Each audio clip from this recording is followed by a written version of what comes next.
नमस्कार। आदर्श शिक्षण समिति की ई क्लास में आप सभी भैया बहनों का हार्दिक स्वागत। कक्षा 9वीं Beehive book lesson 6 my childhood. आज हम इस लेसन का अध्ययन करेंगे। Can you think of any scientist? क्या तुमने कभी किसी साइंटिस्ट के बारे में सोचा है? Who have also been statement, जो कि रासायनिक भी रहे हो। APJ Abdul Kalam, whose project in space defence and nuclear technology guided India into the 21st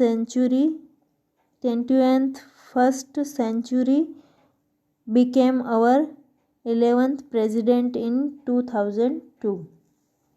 APJ Abdul Kalam, जिनकी अंतरिक्ष न्यूक्लियर यानी अंतरिक्ष, स्पेस यानी अंतरिक्ष, डिफेंस यानी रक्षा, न्यूक्लियर यानी नाभिकीय प्रौद्योगिकी की परियोजना ने भारत को 21वीं सदी में मार्गदर्शन किया। वह वर्ष 2000 में हमारे 11वें राष्ट्रपति रहे। प्रेसिडेंट यानी राष्ट्रपति, 11th यानी 11वें। In this autobiography, Wings of Fire, he speaks of his childhood। अपनी आत्मकथा विंग्स ऑफ फायर में वह अपने बचपन के बारे में बता रहे हैं। विंग्स यानी पंख, फायर यानी आग। आग के पंख का मतलब भी यहाँ यही होता है कि जो मिसाइलें बनाते हैं उन्होंने नाम देके और अपनी एक ऑटोबायोग्राफी विंग्स ऑफ फायर नाम की बुक में लिखा है और उसी से ये भाग लिया हुआ है।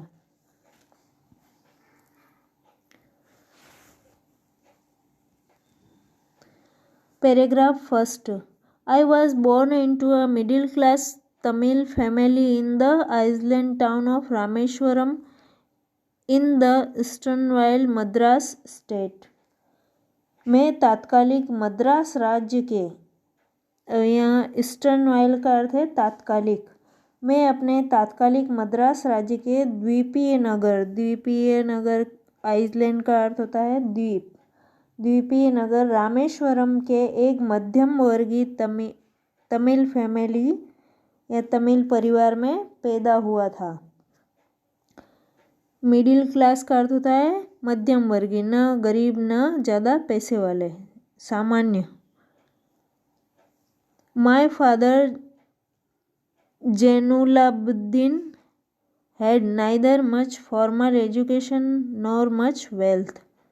Despite these disadvantages, he possessed great innate wisdom and a true generosity of spirit। अब यहाँ बोल रहे हैं मेरे पिताजी जैनुलाबुद्दीन के पास न तो कोई ज़्यादा शिक्षा थी, यानी कि वो ज़्यादा पढ़े लिखे नहीं थे, और न ही बहुत अधिक संपत्ति थी।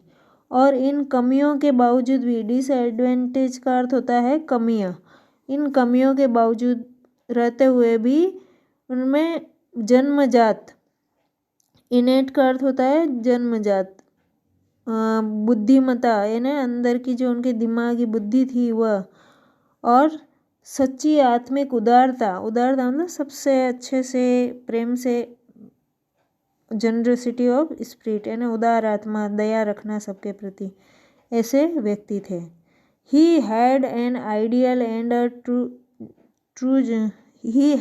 ideal helpmate in my mother, Ashima. अब अब्दुल कलाम जी बोल रहे हैं कि उनकी एक आइडियल हेल्पमेट, मतलब उनके जो काम में सहायता करने वाली वो थी मेरी मदर। कौन? आशिमा, उनका नाम था Ashima. I do not recall the exact number of people she had feed every day।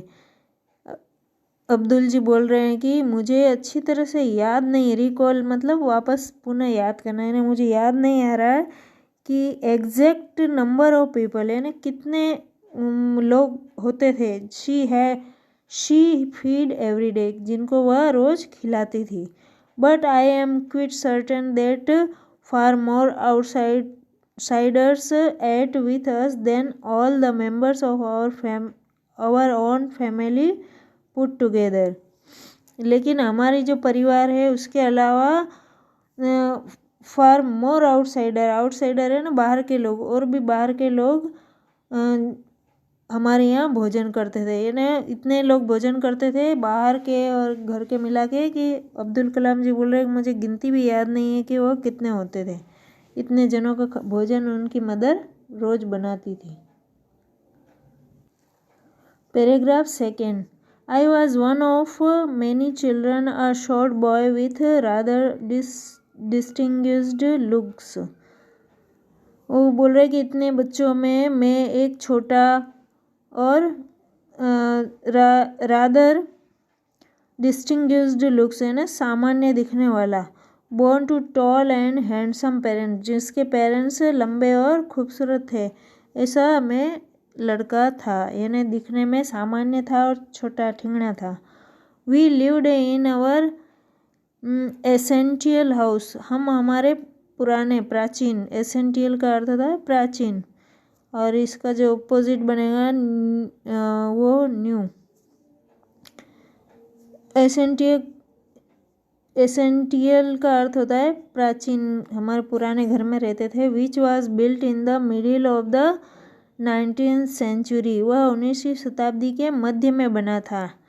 19th century का अर्थ होता है मध्य में, 19वीं शताब्दी के मध्य में। It was a firmly large पक्का हाउस, यह एक अच्छा बना हुआ, फर्मली है ना मजबूत या अच्छा बना हुआ पक्का मकान था। Made of lime stone and brick, यह चूना पत्थर और ईंटों से बना हुआ था। लाइम स्टोन का अर्थ होता है चूना पत्थर और ब्रिक है ना ईंटें। One the Moscow street is Rameswaram, और उसके ऑन द, वह किधर था, मस्जिद की गली में, रामेश्वरम की मस्जिद की गली में बना हुआ था। My austere father used to avoid all inessential comforts and luxuries. अब यहाँ पे वह अब्दुल कलाम जी बोल रहे हैं कि जो मेरे पिताजी है वह ऑस्ट्रियस का अर्थ होता है सादगीपूर्ण। मेरे जो सादगीपूर्ण पिताजी है वे अनावश्यक सुख सुविधाओं विलासिताओं से बचते थे। लग्जरीज है ना आराम की चीज़ें, कंफर्ट है ना आराम, और लग्जरी है ना सुख सुविधा आराम की चीज़ों से बचते थे। है ना जितनी आवश्यकता उतनी चीज़ें लाते थे, अनावश्यक खर्चा नहीं करते थे।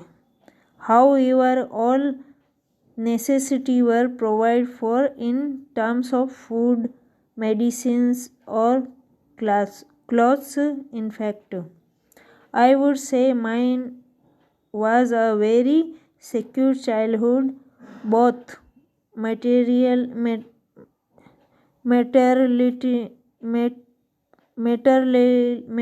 and emotionally। और इस प्रकार में हाउ यूर ऑल नेसेसिटी है ना सभी प्रकार की जो आवश्यक चीज़ें हैं वे हमें प्रदान की जाती थी, जैसे भोजन, दवाइयाँ और कपड़े।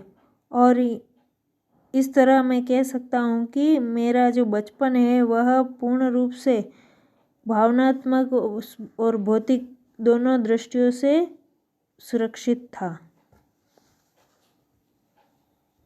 अब्दुल कलाम जी बोल रहे हैं कि मेरे पिताजी आवश्यक चीज़ें सब दिलाते थे, लेकिन अनावश्यक आराम की चीज़ें और ये कम दिलाते थे, यानी मेहनत पर वह विश्वास करते थे।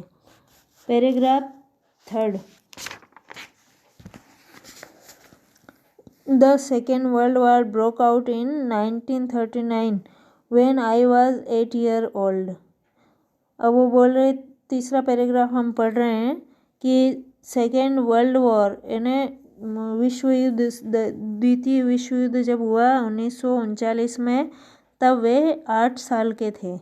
For reason I have never been able to understand a sudden demand for tamarind seeds erupt in the market. For reason I have never been able to understand, इन्हें क्या कारण था मैं कभी नहीं समझ पाया कि अचानक, सडन यानी अचानक, डिमांड फॉर टैमरिंड, टैमरिंड यानी इमली के बीज, कि अचानक से जो टैमरिंड सीड्स है उनकी मांग कैसे बढ़ गई। Erupt in the market, erupt यानी तेजी से बढ़ जाना। I used to collect the seeds and sell them in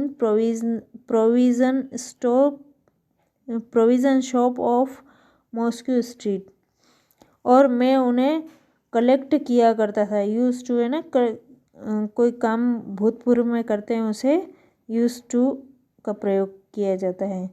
I used to collect the seeds, मैं बीजों को इकट्ठा किया करता था। And sell them to a provision shop, और मैं उन्हें प्रोविज़न शॉप पर बेचता था। ऑन मॉस्को स्ट्रीट, और वह दुकान कहाँ थी, मस्जिद की गली में। A day collection would feed me the princely sum of 1 आने, पूरे दिन का जो मेरा इकट्ठा होता था वह कुछ 1 आना धन इकट्ठा हो पाता था।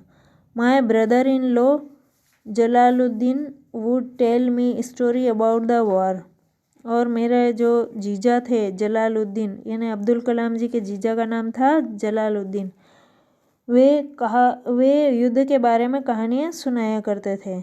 विच I would later attempt to trace in the headline in Dinamani, और तब मैं उनकी वो जो उनके जीजा कहानियाँ सुनाते थे तो उसके बारे में वह एक अखबार उनके उधर आता था दिनमणि नाम का, उसमें उसकी हेडलाइन ढूंढा करते मतलब अखबार को देखते थे कि ये आज आया कि नहीं अखबार में, जो मेरे जीजा कह रहे हैं।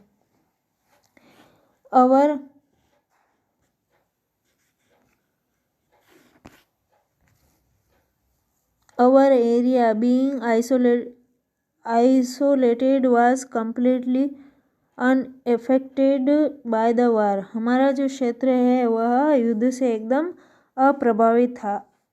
अनएफेक्टेड का अर्थ है अप्रभावित। But soon India was forced to join the allied forces and something like a state of emergency was declared, और जो हमारी भारत की फोर्स है उसको अलाई फोर्स का अर्थ यहाँ पे है कि यह जो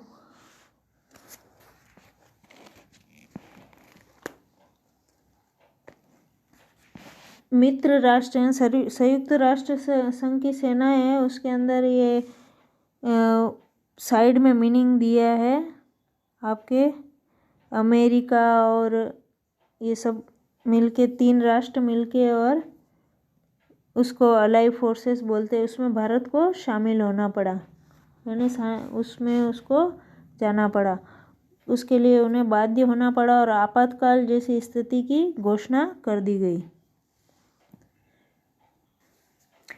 Allied forces and something like a state of emergency was declared. Allied forces USA, America, इन सब 3 राष्ट्रों से मिलकर जो फोर्स थी उसमें भारत को शीघ्र ही शामिल होना पड़ा और इमरजेंसी घोषित हो गई। The first casually came in the form of the suspension of the train half at Rameswaram station, और पहली बार रामेश्वरम स्टेशन पर रेलगाड़ी के ठहराव पर अस्थायी रूप से रोक लगा दी गई। यह पहली घटना वहाँ पे हुई उस युद्ध के कारण। The newspapers now had to be bundled and thrown out from the moving train on the Rameswaram road between Rameswaram and Dhanushkodi. अब जो अखबारों के बंडल थे वे बांध करके और रामेश्वरम और धनुषकोडी के बीच में रामेश्वरम रोड पर चलती हुई ट्रेन से बाहर फेंक देना पड़ता था, यानी उससे बाहर फेंकते थे। अब ट्रेन वहाँ रुकती नहीं थी तो वह इस स्थान पर जो पेपर आते थे वो बाहर फेंक के जाते थे। To look for a helping hand to catch that forced my cousin Shamsuddin who distribute newspaper in Rameswaram.